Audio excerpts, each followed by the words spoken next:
الحمد للہ وکفا والصلاة والسلام علی عبادہ الذین اصطفى اما بعد فاعوذ باللہ من الشیطان الرجیم بسم اللہ الرحمن الرحیم یا ایہا الناس ضرب مثل فاستمعوا لہ ان الذین تدعون من دون اللہ لن یخلقوا ذبابا ولو اجتمعوا لہ وَإِن يَسْلُبْهُمُ الذُّبَابُ شَيْئًا لَا يَسْتَنقِذُوهُ مِنْهُ ضَعُفَ الطَّالِبُ وَالْمَطْلُوبُ مَا قَدَرُوا اللَّهَ حَقَّ قَدْرِهِ إِنَّ اللَّهَ لَقَوِيٌّ عَزِيزٌ صدق اللہ العظیم رب اشرح لي صدری ویسر لي امری واحلل عقدۃ من لسانی یفقہوا قولی اللہم ربنا الہمنا رشدنا واعذنا من شرور انفسنا اللہم ارنا الحق حقا وارزقنا اتباعہ وارنا الباطل باطلا وارزقنا اجتنابہ آمین یا رب العالمین۔ سورہ حج کے آخری رکوع کی ابھی پہلی آیت ہی پر گفتگو جاری تھی۔ پچھلی نشست میں ابھی بات ہماری مکمل نہیں ہو سکی تھی۔ جیسا کہ عرض کیا جا چکا ہے، اس رکوع کی 6 آیتوں میں سے پہلی 4 آیتوں میں قرآن مجید کی دعوت عام بیان ہوئی ہے، جس کے مخاطب ہیں تمام انسان، جس کے لیے عنوان ہوگا دعوت ایمان، ماننے کی دعوت۔ آخری 2 آیتوں میں دعوت خصوصی کا بیان ہے، جس کے مخاطب ہیں وہ لوگ جو ایمان کا دعویٰ کریں، اقرار کریں۔ اسے ہم کہیں گے دعوت عمل۔ دعوت ایمان کے ضمن میں ظاہر بات ہے کہ اہم ترین شے ہے شرک سے اجتناب اور توحید کا التزام، جو ہمارے دین کی جڑ اور بنیاد ہے، دین توحید ہے۔ لیکن شرک کی کچھ شکلیں وہ تھیں جو اس وقت اس ماحول میں تھیں جن کے اوپر کے لوگ عمل پیرا تھے کہ جس میں قرآن نازل ہوا۔ اور شرک کی ایک حقیقت وہ ہے کہ جو یوں سمجھیے کہ وہ ٹرانسینڈنٹ ہے، وہ احوال سے، ظروف سے، زمانے سے بلند ہے، ماورا ہے، ہر دور میں رہا اور ہر دور میں رہے گا۔ وہ شرک کیا ہے اور اس سے بچ کر توحید کا راستہ اختیار کرنا چاہے تو وہ راستہ کون سا ہے؟ گویا کہ ان 2 آیتوں میں جو میں نے ابھی تلاوت کی ہیں، ان میں یہ مضمون آ گیا ہے نہایت جامعیت کے ساتھ۔ اس دور میں جو شرک ہو رہا تھا بت پرستی کا شرک، اس میں لوگوں کو جھنجھوڑنے کے لیے یا ایھا الناس ضرب مثل فاستمعوا لہ، اے لوگو ذرا سوچو، غور کرو، ذرا رکو، ایک لمحے کے لیے ذرا تفکر کرو، غور کرو، کن کو پوج رہے ہو، کن سے دعائیں کر رہے ہو۔ یہ میں نے عرض کیا تھا پچھلی نشست میں کہ چونکانے کی ایک ضرورت ہوتی ہے۔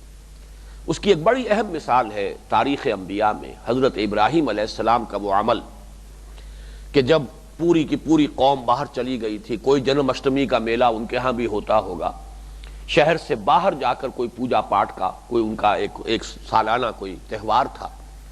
جب پورا شہر خالی تھا، بت خانے میں گھس گئے اور سارے جو ہے بتوں کو توڑ ڈالا سوائے سب سے بڑے بت کے، اور جو تیشا تھا جس سے کہ ان سب کا چورا کیا تھا وہ اس بڑے بت کے کندھے کے اوپر ٹکا دیا۔ اب جو لوگ آئے، آج جو کچھ ہو رہا ہے بھارت میں، اس سے آپ اندازہ کر سکتے ہیں کہ اس وقت کیا ہوا ہوگا اس شہر میں۔ وہ جو شہر ار تھا جس کے اس بت کدے کے تمام بت جو ہیں وہ چکنا چور ہو گئے، ایک طوفان اٹھا، ایک ہنگامہ ہوا۔ لوگوں نے کہا یہ کس نے کیا ہوگا؟ کسی نے دبی زبان سے کہا کوئی ہوگا حضرت ابراہیم کا دوست کہ ایک نوجوان ہے، کبھی کبھی ذرا کچھ گستاخی کا انداز اختیار کیا کرتا تھا ان بتوں کے بارے میں، یہ تو اندیشہ نہیں تھا ہمیں کہ اتنی بڑی حرکت کر بیٹھے گا، لیکن یہ ہے کہ تھا وہ واقعتاً اس کے خیالات ایسے تھے۔ یذکرہم، ان کا ذکر کیا کرتا تھا۔ حضرت ابراہیم کو بلایا گیا، اب انہوں نے یہی شکل اختیار کی۔ جب کہا گیا کیا تم نے توڑا ہے ان کو، تو اب انہوں نے فرمایا کہ اس نے توڑا ہوگا، یہ جو بڑا بت ہے یہ ثابت و سالم کھڑا ہے، اور جو وہ آلہ واردات ہے، وہ تیشا جس سے یہ توڑے گئے ہیں، یہ اس کے پاس سے برآمد ہو رہا ہے، اس کے کندھے پر ٹکا ہوا ہے۔ یہ چونکانے کا انداز تھا کہ ذرا سوچے تو صحیح۔ جب انہوں نے کہا کہ تمہیں معلوم ہے کہ یہ حرکت نہیں کر سکتے، اور کہا اس سے پوچھ لو، یہ آئی وٹنس ہے، کھڑا ہوا ہے، سب اس کے سامنے توڑے گئے ہیں، اس سے پوچھو نا کس نے توڑا۔ تمہیں معلوم ہے ابراہیم یہ بات نہیں کر سکتے، یہ جنبش نہیں کر سکتے۔ تب کہا اف لکم وما تعبدون، تو تف ہے تم پر اور تمہارے ان معبودوں پر جنہیں تم پوج رہے ہو۔ جو نہ سن سکیں، نہ بول سکیں، نہ جنبش کر سکیں، نہ حرکت کر سکیں، نہ اپنے آپ کو ڈیفینڈ کر سکیں، ان کو پوچھ لیں۔ بالکل وہی بات ہے جو یہاں یوں سمجھیے کہ وہ ایک واقعے کی شکل میں تھی، یہاں وہ الفاظ کے پیرائے میں بات آ گئی۔ یا ایھا الناس ضرب مثل فاستمعوا له ان الذين تدعون من دون الله لن يخلقوا ذبابا ولو اجتمعوا له وان يسلبهم الذباب شيئا لا يستنقذوه منه ضعف الطالب والمطلوب۔ اب ہم آ رہے ہیں ان تین الفاظ کے مجموعے پر۔ ترجمہ کیا ہے؟ ضعف کمزور ہے، ضعیف ہے۔ طالب یہ تمام الفاظ اردو میں مستعمل ہے، ضعیف کا لفظ بھی آپ جانتے ہیں، طالب بھی جانتے ہیں، چاہنے والا، کسی کو طلب کرنے والا، مطلوب وہ جسے طلب کیا جا رہا ہو، جسے چاہا جا رہا ہو۔ ان تین الفاظ میں جیسا کہ میں نے عرض کیا تھا تمہیدی مضامین میں، واقعہ یہ ہے کہ پورا فلسفہ جو ہے توحید کا اور شرک کا وہ ہمارے سامنے آ جاتا ہے۔ اس فلسفے کو اس دور میں اگرچہ علامہ اقبال نے پیش کیا اصلاً فلسفہ خودی کے عنوان سے، لیکن علامہ اقبال کا فلسفہ جو ہے وہ کچھ چیزتاں بن گیا ہے۔ ایک تو یہ کہ چونکہ وہ زیادہ تر شاعری میں بیان ہوا ہے اور شاعری کی انٹرپریٹیشن مختلف انداز میں ہو جاتی ہے، اور جیسا کہ میں عرض کر چکا ہوں پچھلی نشست میں، علامہ چونکہ فلسفے کے استاد نہیں رہے، اس اعتبار سے دنیا میں وہ فلسفی کی حیثیت سے پہچانے نہیں جاتے۔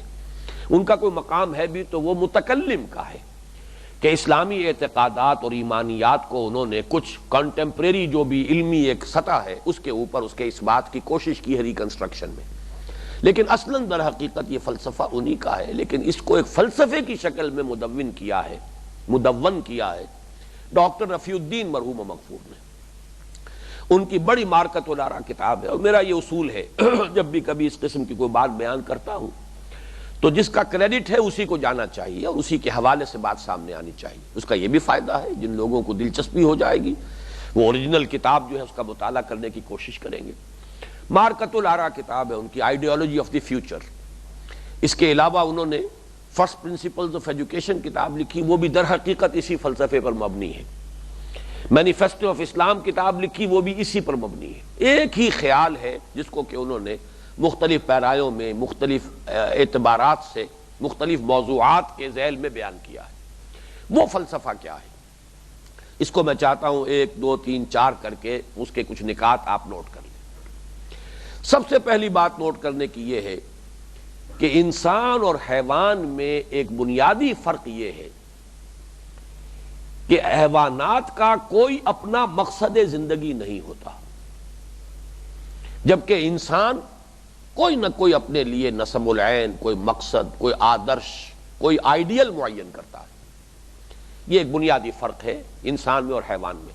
اب اس کے ذیل میں عرض کر دوں کہ اگرچہ یہ فلسفے کا ایک ایسا موضوع ہے کہ دوسرے حیوانات سے انسان کس کس اعتبار سے ممیز ہے، مثلا شروع سے کہا جا رہا ہے حیوان ناطق، انسان جو ہے ممیز ہے کہ نطق، گویائی، اس کو جو ہے گفتگو کی جو صلاحیت عطا کی گئی ہے یہ گویا کہ وجہ ما بہل امتیاز ہے۔ یا حیوان عاقل، حالانکہ آج ہم جانتے ہیں عقل حیوانات میں بھی ہے۔ میں نے تو آپ کو بڑی سادہ سی مثال دی ہے، میرا جو مشاہدہ تھا ایک کیڑے کے بارے میں کہ وہ ایک طرف ایک سمت میں چل رہا تھا، میں نے ایک تنکا رکھ دیا، اس نے دیکھا کہ کوئی آبسٹرکشن ہے، اس نے رخ موڑ لیا، پھر دوسرے رخ پر بھی میں نے وہ تنکا آگے رکھ دیا، پھر اس نے اپنا رخ موڑ لیا، تیسری مرتبہ پھر رخ موڑ لیا، چوتھی مرتبہ وہ اس کے اوپر سے گزرا۔ میں نے اس کو انالائز کیا، پرسیپشن بھی اس میں ہے، احساس ہے، اس نے سمجھ لیا میرے راستے میں رکاوٹ آ گئی ہے، پھر اس نے فیصلہ کیا اس کو ایوائڈ کرنے کا، یہ ڈیسیجن لیا ہے اس نے، پھر 2-3 اٹمپٹس کے بعد اس نے طے کر لیا کہ یہ پیچھا نہیں چھوڑ رہی ہے رکاوٹ، I have to overcome it, اس نے ایک فیصلہ کیا، ارادہ کیا ہے اور پھر اس کے اوپر سے گزرا ہے۔ تو ہمارا جو عقل جس کو ہم کہتے ہیں اس کے سوا اور ہے کیا؟ باقی فرق تو جو ہے وہ کمیت کا ہے، کوانٹیٹیٹو ہے، کوالیٹیٹو تو نہیں۔ تو عقل جو ہے وہ بھی حیوانوں میں بھی ہے، انسان میں بھی ہے۔ نطق اور گویائی یہ تو حیوانات جو ہے کمیونیکیٹ کرتے ہیں ایک دوسرے سے، ان کے اندر بھی موجود ہے۔ دو اور ہیں جو فلاسفہ نے امتیازات قائم کیے ہیں، ایک یہ ہے کہ حیوانات میں شعور تو ہے، خود شعوری نہیں ہے، کانشسنس ہے، سیلف کانشسنس نہیں ہے۔ حیوان جب دیکھ رہا ہوتا ہے دیکھ رہا ہے، یہ سڑک کے اوپر کار جا رہی ہے، انسان جب دیکھتا ہے اسے یہ احساس ہوتا ہے کہ میں دیکھ رہا ہوں کہ سڑک پر گاڑی جا رہی ہے، یہ جو سیلف کانشسنس ہے، خود شعوری، یہ گویا کہ انسان کا خاصہ ہے، اور اس کی وجہ ہے اس لیے کہ انسان کا ایک وجود علیحدہ ہے اس کے حیوانی وجود سے، اور وہ اس کا روحانی وجود ہے جو اسے پوزیس کرتا ہے۔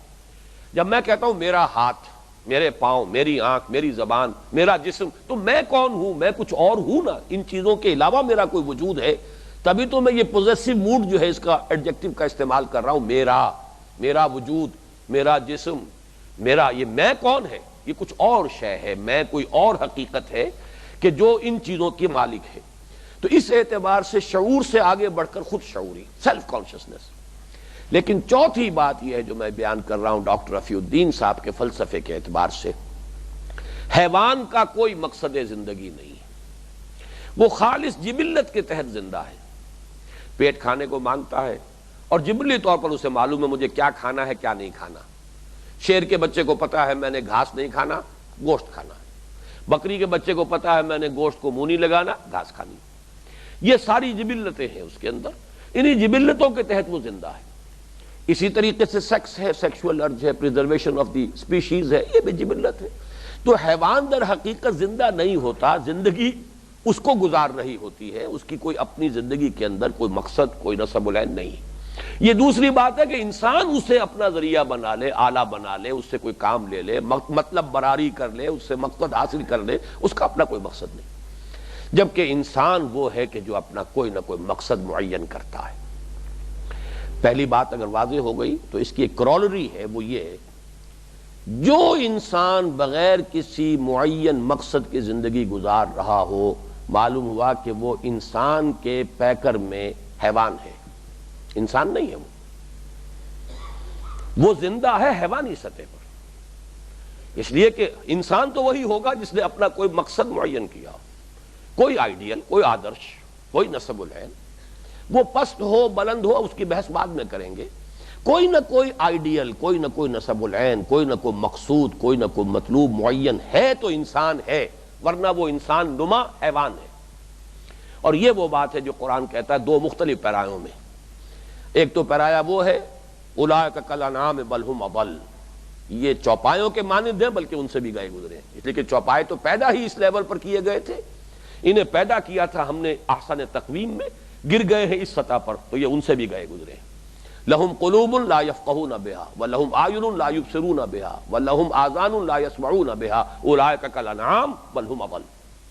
یہ انسان نظر آتے ہیں، انسان نہیں ہے، حیوان ہے، بلکہ حیوانوں سے گئے گزرے۔ اور اسی کو سورہ ملک میں بڑی خوبصورت انداز میں کہا ہے افمن یمشی مکبا علی وجہہ اہدی امن یمشی سویا علی صراط مستقیم۔ جو شخص محض جبلت کی بنیاد پر زندگی بسر کر رہا ہے وہ گویا کہ اپنے پیٹ کے بل گھسٹ رہا ہے۔ ایک وہ انسان ہے جو سیدھا چل رہا ہے ایک راستے پر، سیدھا کھڑا ہے تو اس کے سامنے کوئی سمت ہے، کوئی مقصود ہے، کوئی منزل ہے جدھر وہ جانا چاہ رہا ہے، یہ ہے انسان۔ اور حیوان جو ہے زمین پر گھسٹ رہا ہے، گویا کہ اپنی جبلتوں کے بل پر وہ زندگی گزار رہا ہے یا زندگی اسے گزار رہی ہے۔ افمن یمشی مکبا علی وجہہ اہدی امن یمشی سویا علی صراط مستقیم، کیا وہ شخص زیادہ ہدایت پر ہوگا کہ جو اوندھے منہ گھسٹ رہا ہو، یا وہ کہ جو سیدھا کھڑا ہوا ایک سیدھے راستے پر چل رہا ہو؟ بہرحال پہلا جو ہے اس فلسفے کا نقطہ وہ یہ ہے کہ انسان وہی ہے کہ جس کا کوئی نہ کوئی مقصود، کوئی آدرش، آدرش ہندی کا لفظ ہے نصب العین کے لیے، یہ آدرشوں کا فلسفہ یا نصب العینوں کا فلسفہ ہے جو ڈاکٹر رفیع الدین صاحب نے اس کو مدون کیا ہے پورے طور سے، جس کو میں آپ کے سامنے اختصار کے ساتھ بیان کر رہا ہوں۔ نمبر دو، دوسرا اس کا لازمی حصہ یہ ہے اگر نصب العین پست ہوگا اور نصب العین کے حصول کے لیے انسان جد و جہد کرے گا، اس کے نتیجے میں اس کی ایک خاص شخصیت وجود میں آئے گی۔ اگر نصب العین پست ہے تو شخصیت بھی پست ہوگی، سیرت بھی پست ہوگی، کردار بھی پست ہوگا، اور نصب العین بلند ہے تو اب اس کے لیے جب انسان محنت کرے گا تو خود بھی بلند ہوتا چلا جائے گا، اب اس کی شخصیت میں ترفع پیدا ہوگا، اس کی سیرت میں، اس کے کردار میں بلندی پیدا ہوگی، اس لیے کہ نصب العین اونچا ہے۔ یہی ہے جو اقبال نے کہا نگاہ بلند سخن دل نواز جہاں پرسوز، نگاہ بلند ہو، جانا کہاں ہے، اونچی منزل معین کرو اپنی۔ یہ گویا کہ دوسرا حصہ ہے۔ اس کے لیے بہترین مثال ہے کمند۔ کوئی اونچی فصیل ہے، آپ اس پر چڑھنا چاہتے ہیں، کمند آپ کے پاس ہے، جتنی اونچی کمند آپ پھینک دیں گے اتنا ہی اونچا چڑھ سکیں گے۔ اگر کمند ہی یہیں اٹک کر رہ گئی ہے 7-8 فٹ کے اوپر تو اس سے زیادہ کیسے جائیں گے آپ؟ تو کمند جتنی اونچی ہوگی اتنا ہی بلند آپ اپنے آپ کو لے جائیں گے، اتنی ہی بلندی تک آپ چلے جائیں گے۔ کمند نیچی رہ گئی تو پھر آپ اتنے نیچے رہ جائیں گے۔ اس اعتبار سے یہ پروپورشنیٹ ہے، نسب العین اعلیٰ ہوگا، بلند ہوگا، شخصیت بھی بلند ہوگی، ارفع ہوگی، اعلیٰ ہوگی۔ نسب العین پست ہوگا تو انسانی شخصیت، کردار، اس کا کیریکٹر وہ بھی بہت پست ہوگا۔ یہ گویا کہ 2 اور 2 4 کی طرح کا اصول ہے۔ اب ذرا اس کو اپلائی کیجئے، پست ترین نسب العین کون سا ہے؟ وہ جگر کا غالباً مصرع ہے یہ کہ اپنے ہی حسن کا دیوانہ بنا پھرتا ہوں۔ انسان اپنی ذات کو ہی اپنا مطلوب و مقصود بنائے، اپنی ذات کے لیے دولت کا حصول، حصول دولت، حصول جاہ، حصول عزت، حصول اقتدار، حصول شہرت۔ ظاہر بات ہے یہ چیزیں بھی گھر بیٹھے تو نہیں مل جاتی آدمی کو، دولت کے لیے بھاگ دوڑ کرنی پڑتی ہے، محنت مشقت کرنی پڑتی ہے، شہرت کے لیے پاپڑ بیلنے پڑتے ہیں، اقتدار حاصل کرنے کے لیے نامعلوم کن کن کوچوں کی خاک چھاننی پڑتی ہے، الیکشن میں بھی حصہ لینا ہے تو جا کر گندی گلیوں میں جا کر جو ہے سخت میلے کچیلے بچوں کو اٹھا کر جو ہے بڑے اپنے اعلیٰ اچکروں کے ساتھ جو ہے چمٹانا پڑتا ہے ان کو، تب کہیں جا کر جو ہے وہ ووٹ ملتا ہے، ورنہ ویسے تو نہیں ملتا۔ یہ سارے پاپڑ بیلتا ہے تو آدمی جو ہے کچھ آگے چلتا ہے۔ لیکن جس شخص کا مقصود یہی ہے، اپنے ہی حسن کا دیوانہ بنا پھرتا ہوں، وہ خود اپنی ذات ہی مطلوب ہے، مقصود ہے، اس سے اوپر کوئی بلند تر نسب العین ہے ہی نہیں، تو شخصیت بھی نہایت گھٹیا، بڑی پست، کردار بھی بہت نیچا وجود میں آئے۔ یہ گویا کہ اب ہم اپلائی کر رہے ہیں اسی اصول کو۔ اپنی حریم ذات کا طواف ہو رہا ہے، اور یہ مختلف چیزیں میں نے گنوا دی۔ حصول دولت یہ بھی ایک اپنی جگہ پر ہے، اپنے لیے دولت کے حصول، جائیداد بنانے کے لیے ایک فکر ہے، مینیا ہے، لگا ہوا ہے انسان۔ الہاکم التکاثر، صاف نظر آ رہا ہے کہ قبر میں ٹانگیں لٹکائے بیٹھا ہوا ہے، لیکن پھر بھی تکاثر کی جو حوث ہے ختم نہیں ہو رہی۔ تو یہ جو ہے دولت کی حوث، شہرت کی حوث، اقتدار کی حوث، جو بھی ہے یہ سب گویا کہ بلند ترین، جو پست ترین نسب العین ہے، جس سے کہ پست ترین کردار وجود میں آئے گا۔ اس سے ذرا بلند تر ہے حب قوم، قبیلے کی ویلفیئر، بہتری، قوم کی بہتری، ملک کی عظمت، ملک کی عزت کے لیے، آزادی کے لیے، حریت کے لیے، قوم کی عظمت کے لیے، قوم کی آزادی کے لیے، قوم کی حمیت میں، یہ تمام انسان کام کرے۔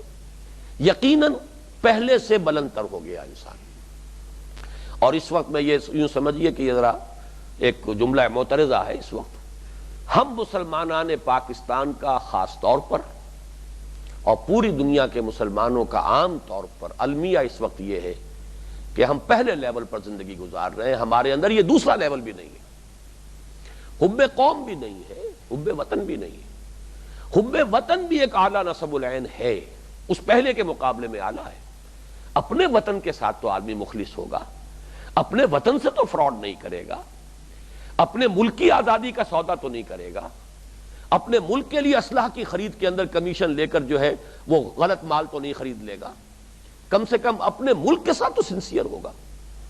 یقیناً وہ ان لوگوں سے بہتر رہیں گے کہ جن کے اندر وہ بھی نہیں سرے سے، وہ اپنی اس دولت کے لیے بڑے سے بڑا فراڈ، بڑے سے بڑا سکینڈل، بڑے سے بڑا غبن، ڈیفنس پرچیزز کے اندر ہو جائے گا، کمیشن لے کر جو ہے جمع کر دیا جائے گا باہر، وہ صرف اپنی ذات کے لیے، اپنی عیاشیوں کے لیے یا اپنی اولاد کے لیے بینک بیلنس فراہم ہو رہا ہے۔ ہم اس وقت در حقیقت پسترین سطح پر ہیں، خاص طور پر مسلمانان پاکستان۔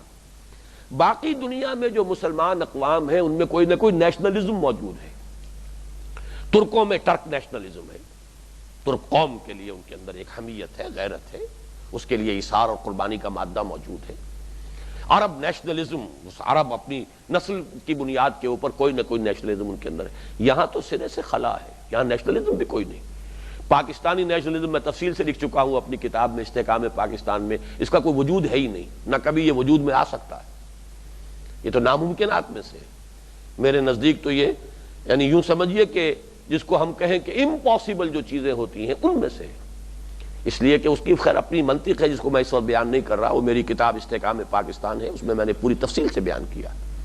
بہرحال پہلی سطح، پسترین سطح تو یہ ہوئی کہ صرف اپنی ذات، اپنی منفعت، شہرت ہو، چاہے اقتدار ہو، چاہے دولت ہو، ان چیزوں کے حصول کے لیے ہی ساری بھاگ دوڑ، محنت، راتوں کو بھی جاگ رہے ہیں، دن میں بھی بھاگ دوڑ کر رہے ہیں، لیکن مقصود صرف یہ۔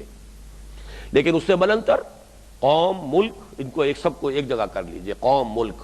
آج کل ویسے بھی نیشن سٹیٹس کا کانسیپٹ ہے، قوم اور ملک جو ہے، وطن اور قوم تقریباً ایک ہو گئی ہیں، تو اپنے قوم، اپنے قبیلے یا اپنے ملک کے لیے، اس کی عظمت کے لیے، اس سے بلند تر سطح پر ہے۔ اور اس کو اب دو حصوں میں سمجھ لیجئے، ایک فلسفیانہ سطح پر ہیومنزم، حب انسان، انسان کی بھلائی کے لیے، انسان کی بہتری کے لیے، انسان کی خدمت کے لیے، انسان قومی سطح سے بلندر ہو جائے، انسانیت کی سطح پر سوچے۔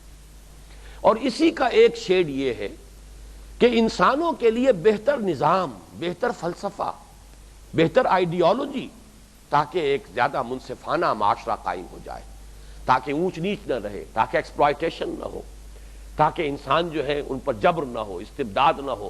اب اس کے لیے کسی وقت ڈیموکریسی، کسی وقت سوشلزم، کسی وقت کمیونزم، کسی وقت کوئی اور ازم، یہ تمام ازم جو ہے، نظریات، یہ بھی کس لیے آتے ہیں؟ انسانی بہتری کے لیے، انسان کی بھلائی کے لیے۔ یقیناً یہ تیسرا ہائر لیول ہے۔ جو شخص اس سطح پر زندگی بسر کرے گا وہ یقیناً پہلی دونوں سطحوں سے بالاتر ہو گیا۔ اس میں انسان کی محبت ہوگی، اس کا سینہ کشادہ ہوگا، وہ ان جو بڑی ہی تنگ قسم کی تقسیمیں ہیں ان سے بلندر ہوگا، اس کا مینٹل ہورائزن وسیع ہوگا، اس کا ذہن کا جو ہے افق جو ہے وسیع ہوگا، یہ ساری چیزیں ہوں گی، اس کا سینہ کشادہ ہوگا۔ یہ یقیناً جو بھی دنیا کے اندر اور انسان ہو سکتے ہیں جو پہلی سطحوں پر زندگی گزار رہے ہیں، ان سے بلندر انسان ہوگا۔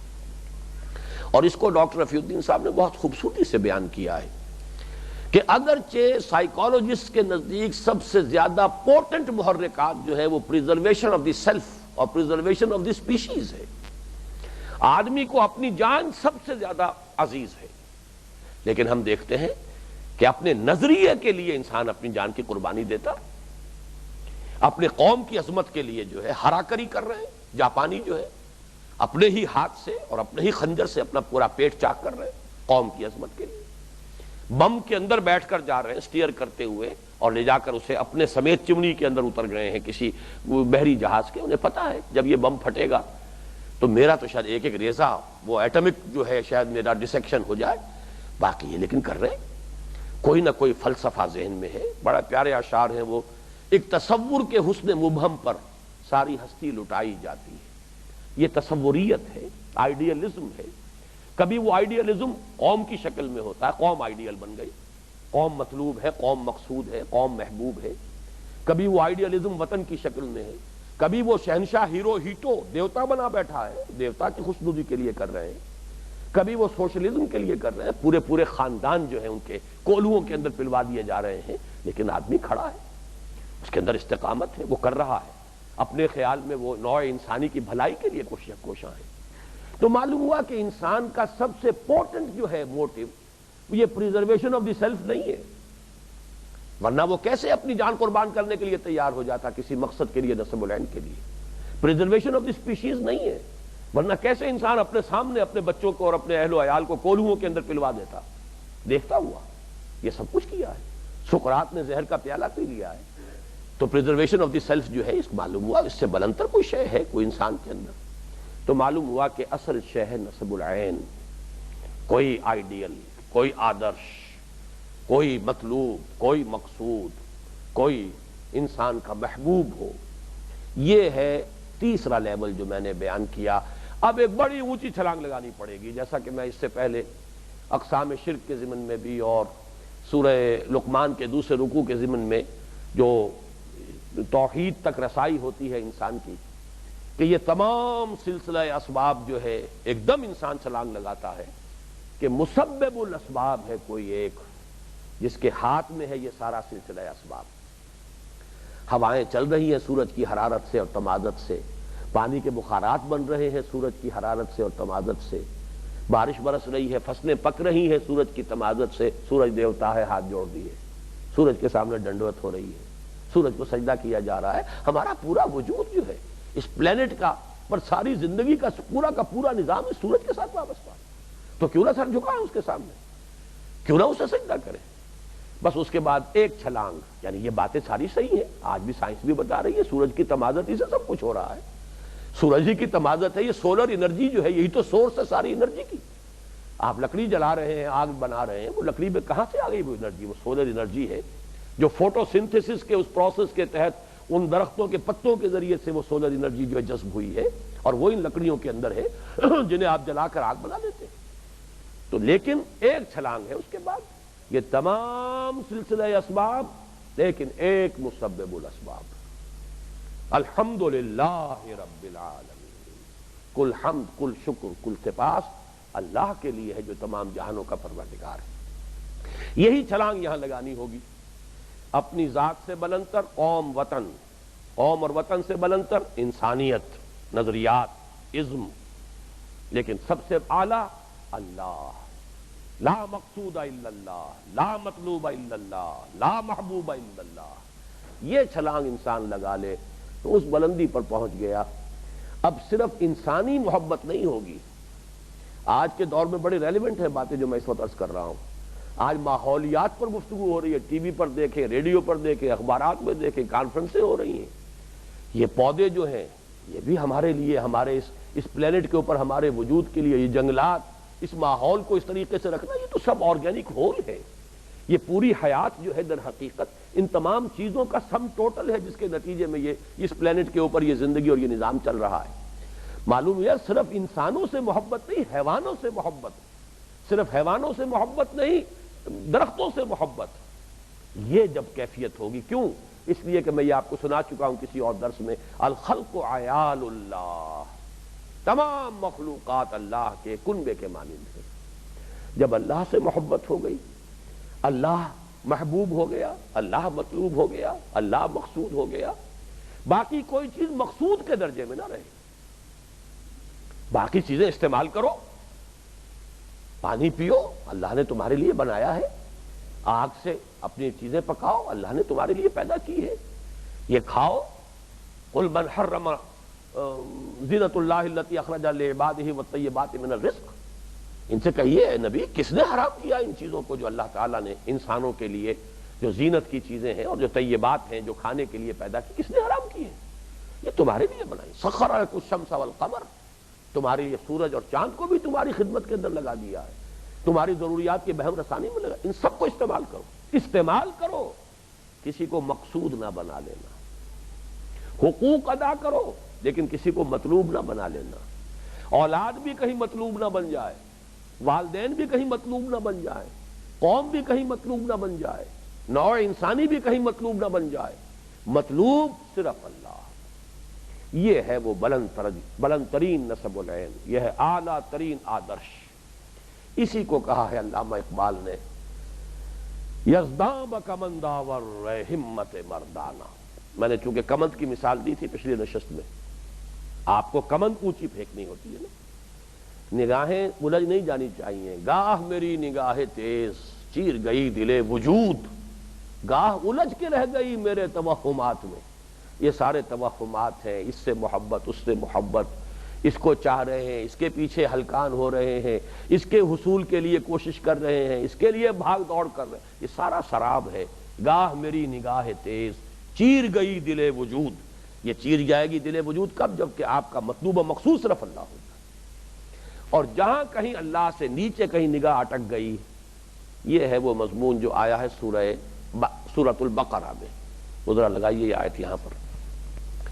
اس مضمون کا مصنع قرآن مجید میں یہ سورہ بقرہ کی یہ آیت ہے, وَمِنَ النَّاسِ مَن يَتَّخِذُ مِن دُونِ اللَّهِ أَندَادًا يُحِبُّونَهُمْ كَحُبِّ اللَّهِ.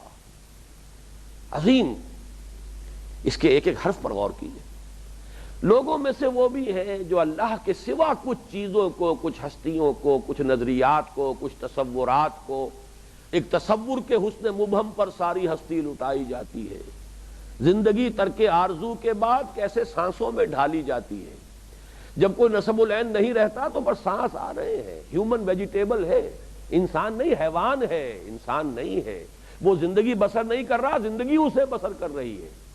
آرزو، کوئی آدرش، کوئی نصب العین، کوئی آئیڈیل، یہ ہے اصل میں جو زندگی انسانی زندگی کے لیے لازم ہے۔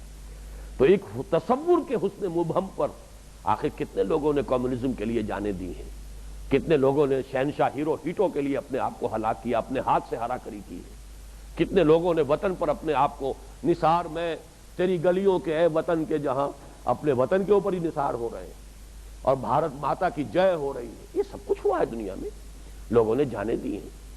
تو ایک تصور کے حسن مبہم پر ساری ہستی لٹائی جاتی ہے۔ زندگی ترک آرزو کے بعد کیسے سانسوں میں ڈھالی جاتی ہے، یہ سانس ہے، اب آ رہا جا رہا ہے، انسانیت نہیں ہے۔ وَمِنَ النَّاسِ مَن يَتَّخِذُ مِن دُونِ اللَّهِ اندادا، انداد جمع ہے ند کی، ند مد مقابل، یہ جو لفظ آپ عام طور پر جو خطبات جمعہ میں بھی سنتے ہوں گے، لا ضد لہ ولا ند لہ ولا مثل لہ ولا مثال لہ ولا مثیل لہ، یہ گردان ہوتی ہے۔ تو یہ کف بھی نہیں ہے اللہ کا، مثل نہیں ہے، مثال نہیں ہے، مثیل نہیں ہے، ضد نہیں ہے، ند نہیں ہے۔ تو ند ہے مد مقابل، اور یہی لفظ میں نے آپ کو سنایا تھا اس حدیث میں وارد ہوا ہے۔ یہ حقیقت و اقسام شرک پر جو ہماری گفتگویں تفصیل سے ہو چکی ہیں کہ ایک صحابی کی زبان سے ایک موقع پر نکل گیا، ما شاء اللہ و ما شئت، حضور کے سامنے، جو اللہ چاہے اور آپ چاہیں۔ فوراً ٹوک دیا حضور نے، اجعلتنی للہ ندن، کیا تو نے مجھے اللہ کا مد مقابل بنا دیا؟ مشیت صرف اللہ کی ہے، میری مشیت وہ تو تابع ہے، اللہ چاہے گا تو میری بات پوری ہوگی۔ انک لا تہدی من احببت ولکن اللہ یہدی من یشاء، اے نبی آپ جسے چاہیں ہدایت نہیں دے سکتے، تو اللہ ہدایت دیتا ہے جس کو چاہتا ہے، تو میری مشیت کہاں رہی؟ وما تشاؤون الا ان یشاء اللہ، تمہارے چاہے کچھ نہیں ہو سکتا جب تک کہ اللہ نہ چاہے۔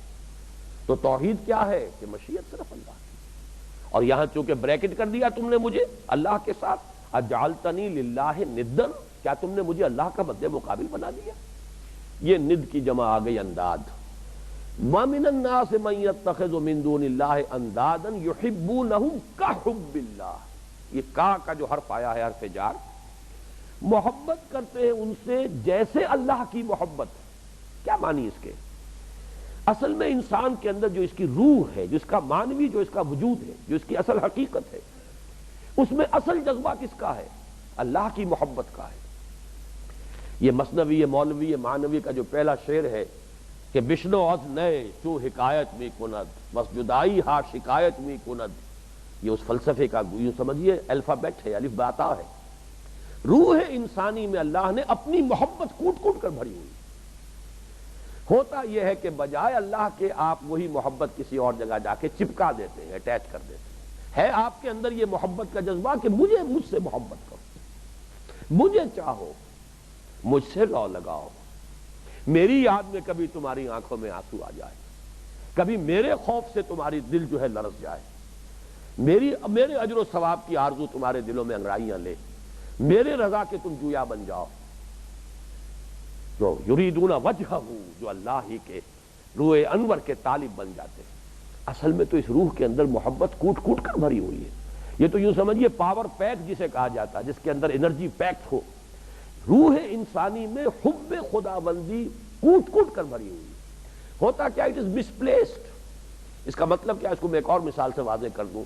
شدید بھوک لگی ہوئی ہے، اب کھانے کے لیے اچھی غذا بھی ہے، بہت عمدہ عمدہ کھانے بھی ہیں، طیبات من الرزق، ابھی میں نے آپ کو سورہ اعراف کے الفاظ سنائے، لیکن یہ بھوک کا جذبہ انسان میں اتنا شدید ہے کہ کسی وقت اگر اچھی غذا نہیں مل رہی ہے تو مردار بھی کھاتا آدمی، جان بچانے کے لیے اجازت بھی ہے۔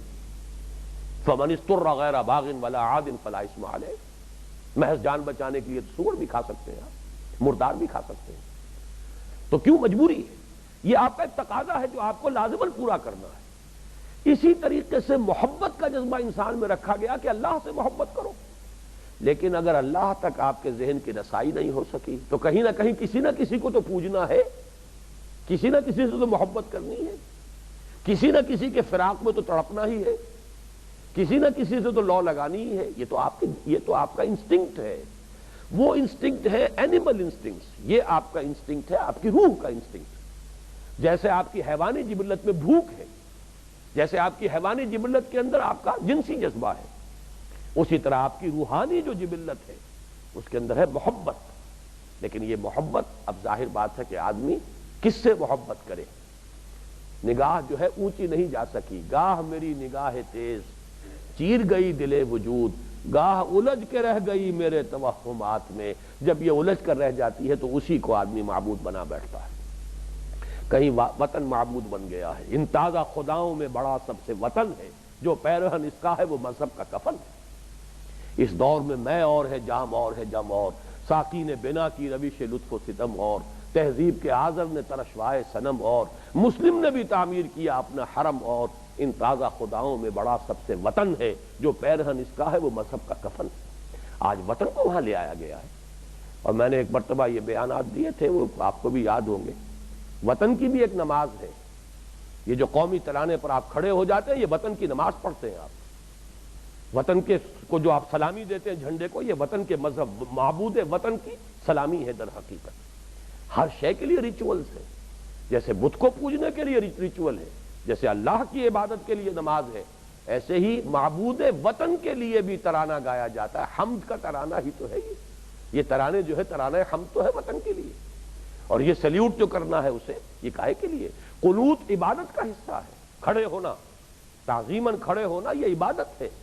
اور در حقیقت جب آپ ترانہ سنتے ہیں اور کھڑے ہوتے ہیں تو یہ آپ وطن، مذہب وطن کی نماز پڑھ رہے ہوتے ہیں. لیکن ان چیزوں کا چونکہ شعور نہیں ہے، یہ بات دوسری ہے کہ یہ تو ہمارے معمولات میں مغرب سے جو ریت پڑی ہوئی ہے وہ چلی آ رہی ہے، اور اسی کے اوپر ہم بھی عمل کر رہے ہیں. پتہ نہیں ہے کسی کو کہ یہ واقعتاً کوئی شرک کر رہے ہیں ہم، اور واقعتاً یہ بھی کوئی ایک دین ہے اور ایک مذہب ہے، جس کی یہ رسومات ہے، جس کی یہ نماز ہے، جس کی یہ حمد ہے، جو آپ کا ترانہ ہے. بہرحال یہ نوٹ کر لیجئے، وَمِنَ النَّاسِ مَن يَتَّخِذُ مِن دُونِ اللَّهِ أَندَادًا يُحِبُّونَهُمْ كَحُبِّ اللَّهِ وَالَّذِينَ آمَنُوا أَشَدُّ حُبًّا لِلَّهِ. اور جو حقیقتاً مومن ہوتے ہیں وہ شدید ترین محبت میں ہوتے ہیں اللہ کی. ان کے دل پر جو غلبہ ہے وہ محبت خداوندی کا ہے. ساری محبتیں اشد کہا ہے، باقی سب کی نفی نہیں کی ہے. یہ میں حقیقت شرک میں بیان کر چکا ہوں. نہ اطاعت کی نفی ہے، غیر اللہ کی اطاعت ہو سکتی ہے اللہ کی اطاعت کے تابع. لا طاعت لمخلوق فی معصیت الخالق. مخلوق میں سے کسی کی اطاعت نہیں کی جا سکتی جہاں پہ کہ اللہ کی معصیت، خالق کی معصیت لازم آ رہی ہے. اللہ اور اس کے رسول کے احکام کے دائرے کے اندر والدین کی بھی اطاعت کیجئے، اپنے بزرگوں کی کیجئے، اپنے اساتذہ کی کیجئے، اپنے مرشدوں کی کیجئے، علماء کی کیجئے، حکام کی کیجئے، جس کی چاہے کیجئے، بیوی کی کیجئے، بیوی شوہر کی کرے. اللہ اور اس کے رسول کے احکام کے اندر جہاں کہیں کسی کا حکم آپ نے، جہاں اللہ کے حکم کی نفی ہو رہی ہے، مخالفت ہو رہی ہے، معصیت ہو رہی ہے، مان لیا، اب یہ شرک ہو گیا فی الاطاعت. اب آپ ایک مطاع آپ کا اللہ، دوسرا وہ ہے جس کی آپ اطاعت کر رہے ہیں اللہ کی معصیت میں.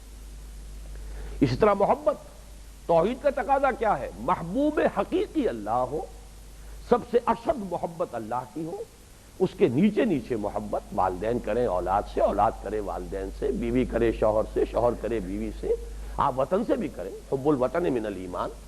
اپنے گھر سے بھی محبت کرے، کوئی حرج نہیں ہے. اپنے شہر سے محبت کرے، اپنے وطن سے کرے، اپنے قبیلے سے کرے، کوئی حرج نہیں. لیکن اشد محبت، سب سے بالا محبت، سب سے بلند محبت اللہ کی ہے. والذین آمنوا اشد حبا للہ. وہ لوگ کہ جو ایمان والے ہیں وہ شدید ترین ہیں اللہ کی محبت میں. اب گویا کہ شرک کیا ہوا؟ جہاں اللہ کے سوا کوئی مطلوب یا مقصود یا محبوب حقیقی ہو گیا، یہ شرک. اب بتائیے یہ فارمولہ کہیں فیل ہوگا؟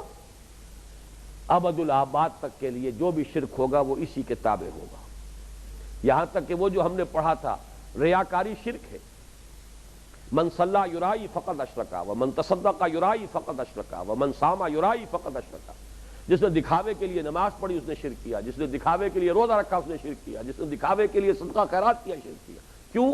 اس لیے کہ وہاں مطلوب آپ کی اپنی نفس کی بڑائی، آپ تکبر کرنا چاہتے ہیں، آپ اپنی بڑائی کا سکہ جو ہے، اپنی نیکی کا، اپنی دینداری کا، اپنے تقوی کا، اپنے تدین کا، اپنے زہد کا لوگوں کے اوپر روب گانٹنا چاہتے ہیں. مطلوب و مقصود وہاں اللہ نہیں ہے، مطلوب و مقصود آپ کی اپنی ذات ہے.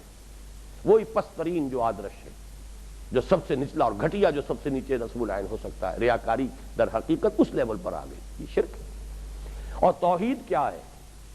لا مطلوب الا اللہ، لا مقصود الا اللہ، لا محبوب الا اللہ، یہ ہے توحید۔ باقی تمام اقسام توحید اور تمام اقسام شرک اس فارمولے کے تحت آ جائے گا۔ ضعف الطالب والمطلوب، اگر مطلوب گھٹیا ہے طالب بھی گھٹیا ہو جائے گا، مطلوب اعلیٰ ہے طالب بھی اعلیٰ ہو جائے گا۔ وہ جو اقبال نے کہا ہے منزل ماں کبریاست، میرا مقصود میری منزل ذات کبریا ہے، اس سے کمتر پہ سودا نہ کرو۔ بعض ایڈورٹیزمنٹس میں یہ الفاظ آتے ہیں نیور سیٹل فار لیس، اپنا مقصود معین کرو۔ یہ زندگی اللہ نے جو دی ہے اس کی بڑی سے بڑی قیمت لو، ان گھٹیا چیزوں کے عوض اپنے آپ کو بیچ رہے ہو۔ کل نفس یغدو، حضور نے فرمایا ہر انسان صبح کرتا ہے، فبایع نفسہ، اور وہ سارا دن اپنے آپ کو بیچتا رہتا ہے، اپنی جان بیچتا ہے، محنت کر رہا ہے، بھاگ دوڑ کر رہا ہے۔ فموبقھا وموقفھا، شام کو جب لوٹتا ہے تھکا ہارا، اگر تو وہ محنت اور مشقت کی ہے اللہ کے احکام کے اندر تو اپنے جان کو جہنم کی آگ سے چھٹکارا دلا کر آیا ہے، اور اگر اس میں حرام میں منہ مارا ہے اور غلط حرکتیں کی ہے تو تھکا ہارا بھی ہے، مشقت بھی کی ہے، اور واپس آتے ہوئے جہنم کے عذاب کی گٹھڑی باندھ کر اپنے سر پر لے کر آیا ہے۔ تو کیوں اپنا سودا؟ نیور سیٹل فار لیس، اللہ کے سوا کسی کو اپنا مطلوب نہ بناؤ، اللہ کے سوا یہی تمہاری قیمت ہے۔ اشرف المخلوقات ہو تمہیں تو مسجود ملائک بنایا گیا ہے، تم اپنے آپ کو ان حقیر چیزوں کے عوض فروخت نہ کرو، ان چیزوں کے عوض اپنے آپ کو اس دنیا کے اندر رہن نہ رکھو، بلکہ یہ کہ لا مطلوب الا اللہ، لا مقصود الا اللہ، لا محبوب الا اللہ۔ یہ لا الہ الا اللہ کی یہ تین لیولز ہیں جو شاید میں نے اس وقت بھی بیان کیے ہوں۔ عوام الناس کے لیے لا معبود الا اللہ، اگرچہ لفظ معبود میں بھی سب کچھ مضمر ہے، لیکن عام تصور یہی ہے کہ عبادت سے مراد ہے نماز روزہ، اللہ کے احکام کو مان لینا، ٹھیک ہے، یہ عوامی سطح پر یہ بھی ہو گیا تو بہت بڑی بات ہے، بہت بڑی بات ہے، بہت بڑی بات ہے۔ لیکن اس سے ذرا اب ہائر لیول آف کانشسنس پر یہی لا الہ الا اللہ اس صورت میں سامنے آتا ہے، لا مقصود الا اللہ، لا مطلوب الا اللہ، لا محبوب الا اللہ۔ یہ ہے وہ توحید عملی، آپ کا مقصود مطلوب اس نہ رہ جائے سوائے اللہ کے۔ ایک اس سے بلند تر لیول، لیکن وہ فلسفیانہ ہے خالص، بہت اونچا جو ذہنی سطح کا معاملہ ہے، صرف وہ ہیں جو اسے کمپریہنڈ کر سکتے ہیں، اس کا ایک تصور لے سکتے ہیں، اور یہ کہ ہضم کر سکتے ہیں، ورنہ وہ ایسا نشہ ہے جو چڑھ جائے تو آدمی کو غلط راستے پر ڈال دیتا ہے، اور وہ ہے لا موجود الا اللہ۔ یہ تیسری اور بلند ترین منزل ہے، اسے توحید وجودی بھی کہتے ہیں، وحدت الوجود بھی کہتے ہیں، لیکن بہت خطرناک وادی ہے یہ، اس پر تو پھر انشاءاللہ تفصیل سے ہوگی جب ہم پہنچیں گے سورہ حدید پر، وہاں تو آ کر مجھے بات کرنی ہی کرنی ہے، لیکن یہ کہ اس سے پہلے صرف نوٹ کر لیجئے کہ یہ بھی ایک سطح ہے، اس وقت وہ ہمارے زیر بحث نہیں ہے، لیکن یہ تین لیول ہیں، آپ کو اپنے اکابر کے ہاں یہ ملیں گے تینوں لیولز، لا معبود الا اللہ، اور نمبر دو لا مقصود الا اللہ، لا مطلوب الا اللہ، لا محبوب الا اللہ۔ اور یہی میں سمجھتا ہوں کہ عملی اعتبار سے بلند ترین مقام یہی ہے، عملی اعتبار سے تو یہی ہے، باقی تو اب ایک ذہنی بات ہے، حقیقت، فلسفہ موجودات، یہ جو حقیقت وجود، اس میں لا موجود الا اللہ، یہ ایک شرح ہے اس کی۔ بہرحال ہم نے دو نشستوں میں صرف ایک آیت ابھی مکمل کی ہے، یا ایھا الناس ضرب مثل فاستمعوا لہ، اے لوگو ایک مثال بیان کی جاتی ہے، توجہ سے سنو، غور سے سنو، ان الذین تدعون من دون اللہ لن یخلقوا ذبابا ولو اجتمعوا لہ، یہ ہستیاں جنہیں تم پکار رہے ہو، دعائیں کر رہے ہو، گڑ گڑا رہے ہو، حاجت روائی کی فریادیں لے کر آئے ہو، یہ تو ایک مکھی تک کی تخلیق پر قادر نہیں، چاہے سب مل جل کر زور لگا لیں، تخلیق کیا کریں گی؟ مکھی ان سے کوئی چھین کر لے جائے تو واپس لینے پر قادر نہیں۔ ضعف الطالب والمطلوب، جس کا مطلوب اتنا گھٹیا ہے، اتنا لاچار، اتنا بے بس، وہ طالب کیا ہوگا؟ ذرا سوچو تو صحیح، کس پستی میں اپنے آپ کو ڈالا ہے، کہاں تم نے اپنے آپ کو کس کھائی میں گرایا ہے، کس پستی کے اندر؟ والتین والزیتون وطور سینین وہذا البلد الامین لقد خلقنا الانسان فی احسن تقویم ثم رددناہ اسفل سافلین۔ یہ تو تم اسفل سافلین میں پہنچ گئے، کس کو اپنا مطلوب و مقصود بنا لیا۔ اب اسی کے اندر جیسا کہ میں نے عرض کیا بلند ترین فلسفہ موجود ہے، آدرشوں کا فلسفہ، نصب العین کا فلسفہ، منزل ماں کبریات یزداں بکمن داور ہمت مردانہ۔ تمہاری کمند جو ہے اللہ کی ذات پر جائے۔ اس کو یہ نہ سمجھیے کوئی توہین کا انداز ہے، یہ اصل میں وہی تمثیل ہے کہ آپ کو جتنا اونچا چڑھنا ہے پہلے کمند پھینکنی ہوگی اونچی، تو تم اپنی کمند اللہ پر ڈالو، اللہ تک پہنچاؤ تاکہ اللہ تک تقرب اللہ۔ اب جب تو اللہ کا قرب حاصل کرو گے تو ترفع ہوگا نا، بلندی ہوگی، تمہاری شخصیت، تمہاری سیرت، تمہارا کردار، تمہاری جو اپنی شخصیت ہے اس کے اندر بلندی اور ترفع پیدا ہوتا چلا جائے گا۔ اللہ تعالی ہمیں اس معنی میں توحید تک رسائی حاصل فرما دے، عطا فرما دے، اور اللہ تعالی ہمیں اس معنی میں توحید پر عمل پیرا ہونے کی توفیق عطا فرمائے۔ بارک اللہ لی و لکم فی القرآن العظیم ونفع